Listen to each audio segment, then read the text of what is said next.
Welcome to the Start to Finish Podcasting TV Network.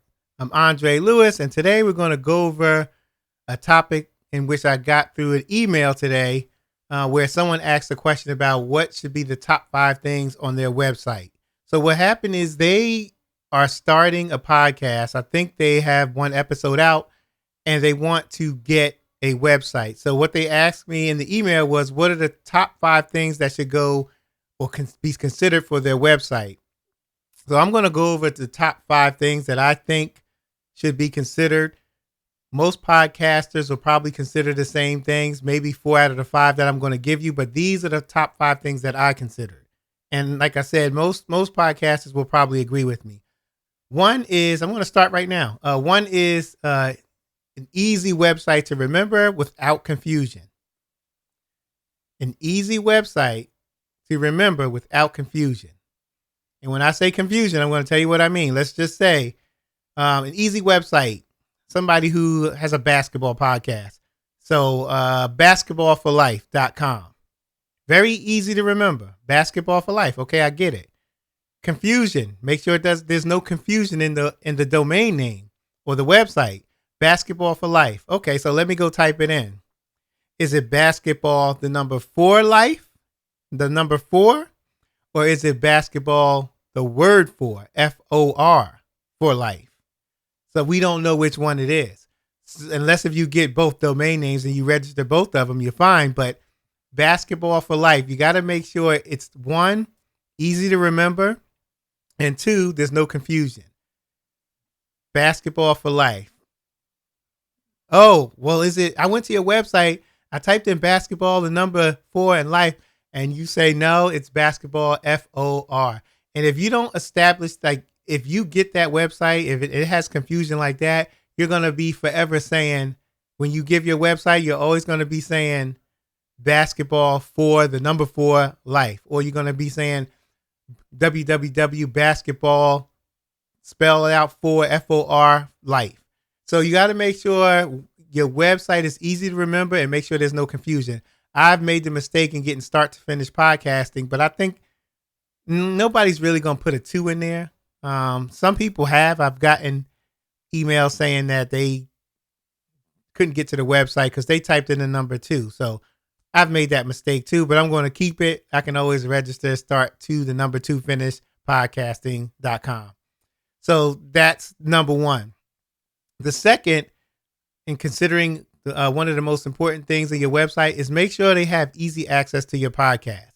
When they come to your website and they want to listen to your podcast, it should be some button that they can click to go right to it. If not, if you don't have it on there already on the front page. I know some websites do have it on the front page. I don't particularly really like it on the front page. But if you have it on the front page, that's fine. But make sure they have easy access to your your podcast, and you can have a button to click podcast. Make sure it's nice and clear and they can see it. Don't put it somewhere way, where you have a drop down menu, and then when you drop down the menu, you can hit podcast because you got a whole bunch of other stuff that doesn't need to be there. Podcast should be one of the navigation buttons that should be right there. In addition to services, if you offer any. Also, you want to have right on your page, make sure you have a button where they can easily subscribe. One of the best things that you can have, best places you can have a subscribe button is probably on the bottom of the page or somewhere on the sidebar. I take that back. I wouldn't say bottom. I would say more on the top. So when your website opens up and they go to your website, it could be right there, pretty much on the side. If you have it on the side, like a sidebar, it's not saying like jumping at them saying subscribe, as opposed, because if you have it like right there when you open up your website and it's like right there, or a pop-up window that says subscribe, that's annoying. And it's going to turn a lot of people off. So make sure you have an easy subscription button where they can subscribe somewhere on the side, but make sure it's in the frame of when you first open up the website. All right. What else? Number 4, a description of your podcast, a good description of it. Tell them what your podcast is about so they are not wondering. Okay. Just make sure you say, hey, look, welcome to whatever podcast. This podcast, I teach you this, I teach you that. We talk about this, we talk about that. We cover these topics.